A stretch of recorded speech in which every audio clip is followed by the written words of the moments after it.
and I bet you wouldn't have guessed it, but I got a message. The message is Yeshua teaches Torah. Part 1. Yahweh, open our eyes that we might see wonders from your word. A word came to me on 12/26/19 at 01:10 a.m.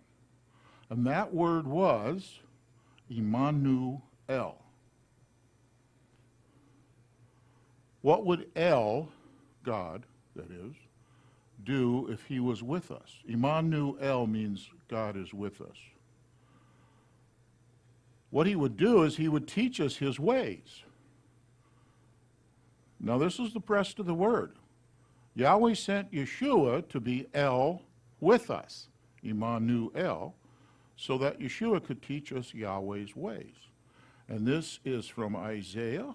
Therefore, Yahweh himself gives you a sign. Look, the virgin conceives and gives birth to a son, and shall call his name Immanuel. And the Word was made flesh and dwelt among us, and we beheld his glory, the glory as of the only begotten of the Father, full of grace and truth. That's why you're getting this message.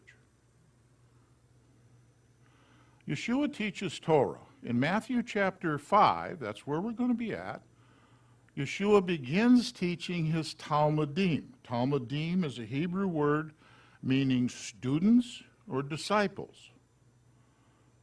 And this is the beginning, chapter 5 was the beginning of the Sermon on the Mount. In Matthew 5:3-12, that's the Barakot, or the Beatitudes. You can read that. We'll probably talk about it in the future. Matthew 5:13-16, this is what Yeshua expects of his followers, the kinds of things he wants them to do. In Matthew 5:17, this is what Yeshua said. Now get this in your mind. Those guys that were following him had just been picked not very long before this. He picked them. He was off. He was teaching in the Galilee area. He taught large crowds of people and so forth. So these guys are still kind of newbies with this whole thing. So when we get to chapter with Matthew 5:17, he says, just to make sure you don't get it wrong in your mind, do not think that I came to destroy the Torah or the prophets.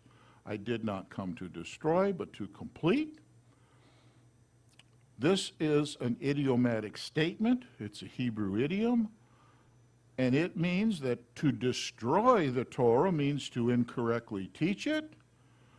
To complete or fulfill means to properly or correctly teach it. His students would have understood that statement. They would never have assumed he came to do away with the law.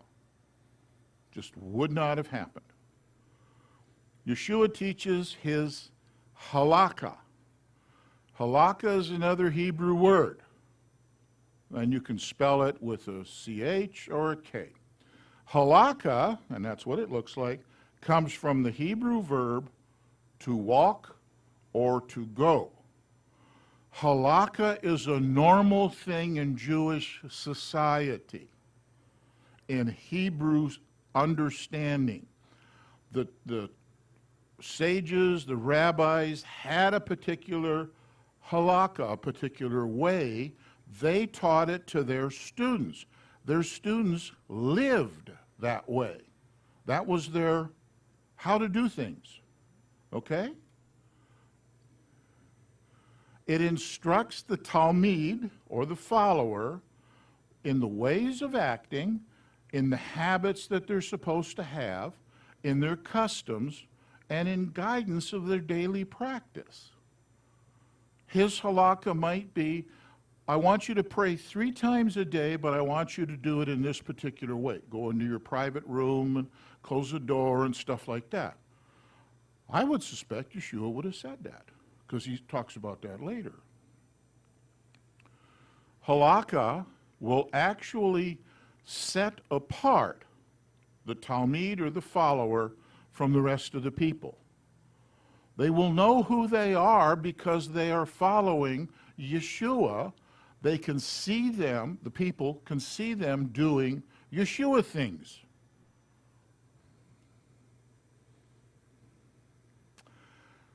And here's how it works. Okay, in Matthew 5:21. Now I'm going to stay in Matthew 5 for a bunch of stuff. Actually, the rest of the chapter. He says, "You heard that it was said to those of old." In other words, the rabbis said, "You shall not murder, and whoever murders shall be liable to judgment." That's what the rabbis said. The next verse, "But I say to you," so now he is making halakha. He is going to either add to or correct an older or previously taught teaching. Now, what he's going to do is increase its severity, if you will. You ain't getting away with nothing. "But I say to you, whoever is wroth," and I understand that word to mean angry with his brother without a cause, "he shall be liable to judgment. And whoever says to his brother, Rekah, he shall be liable to the Sanhedrin. But whoever says, you fool, shall be liable to the fire of Gehinnom." That's the bad place. What's he talking about? Okay, here, let's break it down. That's something going on outside. Don't worry about it. Brother is fellow Israelite, not necessarily the blood brother. He is not talking about your relationship with them out there, but your relationship with your neighbors, your other Israelite, your other Hebrew people, your fellow Jews. Okay, they are the brothers.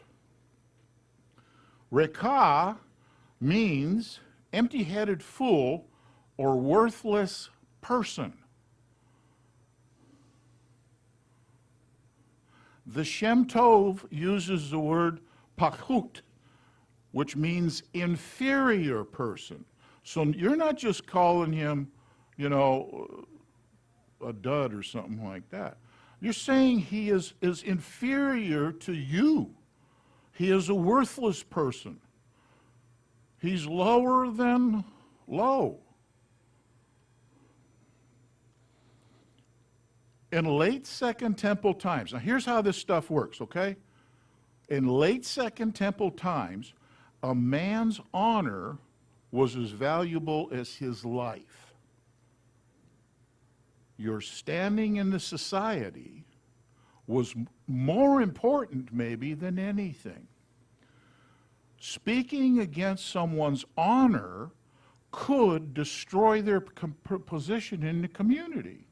If there's the shopkeeper over there, and you say, this guy's rakah, he's an empty-headed fool, you've just taken him, chopped his legs off at the kneecaps, and he is lower in sight of all of the other people around there, which might even affect his business, depending on what your status is. You understand that? You're destroying the person's position, his honor. Okay, murder is a premeditated killing. You understand the commandment is thou shalt not kill. You know that. It says thou shalt not murder. Murder, and then it goes on later to define what murder is. Murder is premeditated killing. Yeshua is saying that calling someone this worthless person or fool is premeditated, and it's murdering his character. You did it because you wanted to. You might have thought about it 2 or 3 times. Maybe he deserves it, but you're not supposed to do that. 5:23 and 24. If then you bring your gift to the altar, and there remember that your brother holds whatever against you, leave your gift and go make your peace with your brother. This is still the same discussion of murdering the guy's character. We are to be set apart. We cannot be set apart and hold this premeditated anger or hatred in our hearts. Now, I don't remember what my notes were on this, but I think what I was talking about, or I had the notes were, that if you have this, your gift won't be accepted. You can bring a bazillion shekels. It's nothing because of the anger in your heart. Okay, we are to be set apart. Now, for the sake of time, I'm going to cut some stuff out. I'm not going to go over every single one of those teachings in that particular part of chapter 5. So I'm going to scoot down to 27, 28. You heard it was said to those of old, you shall not commit adultery. Well, that's actually a quote right straight out of the Ten Commandments. But I say to you that everyone looking at a woman to lust for her has already committed adultery with her in his heart. Now, I know this teaching's been around the Christian church for a while, and they keep bringing it up. This is good. Now, he's saying, you have heard it said, you don't commit adultery. But I say to you, don't even look at her with lusty stuff in your eyes, because you've already done it. Whether you've done it physically or not, you've just done it. It's the same thing. It's a heart condition he's talking about. Adultery is a premeditated sin. Yeshua is basically telling you, don't even open the door a crack. Leave it alone. Don't do it. He's also saying we have to maintain control of our eyes and our mind so we remain set apart. And I think for men, this is a bad deal, especially nowadays. Goodness gracious. Okay, he continues and he says, if your right eye causes you to stumble, pluck it out and throw it away. If your right hand causes you to stumble, cut it off, throw it away. The Shem Tov says eyes in plural instead of right eye, and hands instead of right hand. This is a translation error caused by the Greek translation of the Hebrew original. And it's just, it happens, and there's a bunch of other places where this goes on, where the Greek guys didn't know what they were talking about in Hebrew. And they did the best they could. And then the English guys picked up. So, your eyes and your hands. Now, the Shem Tov also uses the word seduce instead of stumble. So if your eyes seduces you to do something wrong, you do something about it. Now you can't rip your eyes out and cut your hands off. It's a metaphor, okay? Okay, I'm doing a big jump ahead. You heard that it was said, an eye for an eye and a tooth for a tooth. Okay? And this verse is exactly from Exodus 21:24. Eye for eye, tooth for tooth, hand for hand, foot for foot, unquote. That verse gets used a lot to ridicule the Bible and ridicule believers by non-believers. Everybody will go around blind and toothless. You've heard it. That isn't even what either the Exodus verse is talking about, or even what those other rabbis and so forth were talking about when they said this. It is directed, that verse in Exodus is directed to the judges. And it is a limit on the punishment rather than the required punishment. If a guy does something wrong and causes the loss of an eye of another person, the maximum penalty would be another eye, his eye. You lose an eye because he lost an eye. That's the max. Because way back in the A&E, ancient Near East, if somebody had their eye poked out and he was one of these big shots somewhere in society, he'd kill the whole family of the person doing it. So it's a limit on the punishment. And that's totally misunderstood. Consequently, we get non-believers trying to quote scripture at you. They have no business doing that. Go home. But I say to you, do not resist the wicked. But whoever slaps you on the right cheek, turn the other to him also. Now, I say this a lot.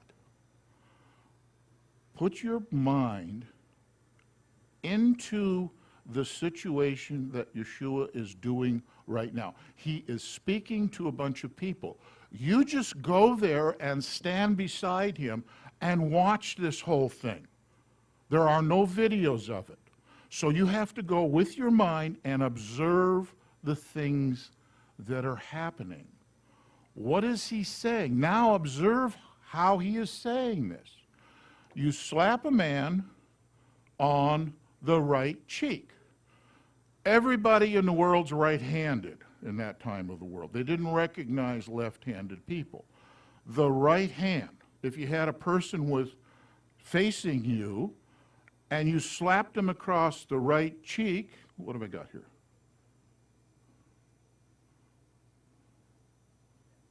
Oh, let's do this. Yeshua is talking about his Talmidim and their relationship with other Israelites, with other believers, okay? With the other guys. He's not talking about wartime, and he's not discussing self-defense. If somebody comes up and punches you in the face, the Talmud says, if someone wants to kill you, you get up early and you kill him first. That's self-defense. Do you understand? Yeshua does not teach pacifism. And from this verse and all of the rest of his teachings, he has become the ultimate pacifist in the mind and in the words of non-believers. They are wrong. Remember, he said something about go buy a sword? That's not a pacifist talking. Okay. The Shem Tov says, do not resist the wicked. For that particular verse, it says, refrain from repaying evil in substitution for evil. Now, where am I? Yeshua is describing an important principle to our relationship between friends and neighbors. Remember, he's a fellow believer with you, this other person. Yeshua is applying a principle that's taught in Proverbs 24:19. Do not fret because of evildoers. Your friend or your neighbor doesn't like you. Your dog poops on his lawn. And he's all mad and everything and screaming and hollering and carrying on. And you're facing this guy, right there. He's looking at you. So he slaps you on the right cheek. He takes his right hand and backhands you across the right cheek. See it in your mind right now. Watch it. Look at these two guys. He is right-handing him across the right cheek. All right? If someone strikes you on the right cheek with his right hand, it's a backhanding you. It is an insult. Do you understand? How much pressure can you apply backhand? Anybody who used to play racquetball understands the backhand shot is not as good as a forehand shot. It don't work. That's what's going on. You're just really getting a little bit of a red in the face. Backhanding a cross is just an insult. It hasn't hurt you. It hasn't knocked you out. You don't have to weep and wail and carry on. However, if you offer him the left cheek, now he's got to turn it into a punch. You're telling him, what are you going to do about it? Come on. If you're going to slap me, go all the way. And you're offering him, rather than paying the evil for the evil and taking your left hand, which I would do, and hitting him upside the right cheek. That would be, you would knock him out. That's not what you're supposed to do. By offering the other, you just killed his insult. And as we went back to the standing in the community, the honor thing and all that stuff, you just kind of lowered his honor a couple of notches, maybe a whole lot of notches. And he's going to look like the fool for doing that to you, for something relatively simple. Don't pay evil for the evil. That's all Yeshua was saying. He wasn't saying, oh, just let him walk all over you. It's okay, it's my way now. No, he didn't do that. Continuing, you heard that it was said, you shall love your neighbor and hate your enemy. And that's what they said. Now this is staying within the confines of Israelites. Fellow Israelite hates another Israelite. This is not talking about hating the people that are trying to destroy you. And this is what the UN is trying to do to Israel. The enemy of Israel wants to destroy them. They have every right in the world to react accordingly. But this isn't talking about that. The verse, what Yeshua is talking about, fellow Israelite, fellow Israelite. And you can have enemies within the church, your neighbors. But I say to you, love your enemies, bless those cursing you, do good to those hating you, and pray for those insulting you and persecuting you. That's what he says. Again, this is not pacifism. He's teaching the principle from Proverbs 21:22, an old principle. If your enemy is hungry, give him bread to eat. If he's thirsty, give him water to drink. For you are heaping coals of fire on his head, and Yahweh rewards you. Again, the enemy talked about here is within the household of Israel, not outsiders. Then Yeshua closes it with the big one. Be perfect. Be set apart. You are above the Goyim, the nations. You are above them out there. Be perfect. I talked about that the other day. Okay, found this, kind of blew me away. Charles Spurgeon, I think he's dead now. Okay, he was one of these Christian giants. And a lot of his teaching, quite honestly, go look at what he taught. It's good stuff. He says, quote, read the 10 Commandments and pause at each one and confess that you have broken it either through thought or word or deed. Remember that at a glance you may commit adultery, by a thought you may be guilty of murder, and by desire we may steal. Spurgeon recognized what Yeshua was talking about in the way that he was teaching. Your heart is everything. If you have a heart that's bad towards someone else and you speak out against them, even privately with somebody else, you've just poleaxed him, you've cut him down. We're not to do that. So, I'm going to step off of this considering what happened a couple days ago on Facebook. What would Yeshua say about the commandment, thou shalt not eat pig meat?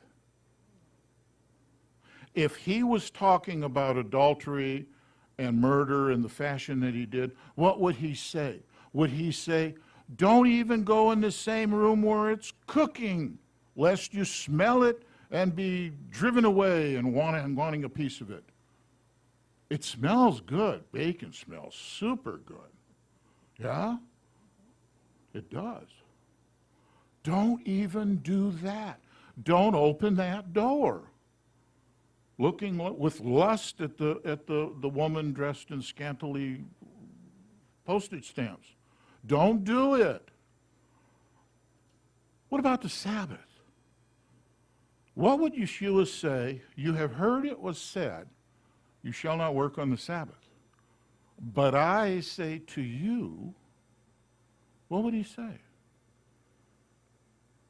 No, I'm not going to tell you. You think about it. He's having a conversation with you. What would he say? The Sabbath's his big deal. Ezekiel 20:20. Shalom, y'all.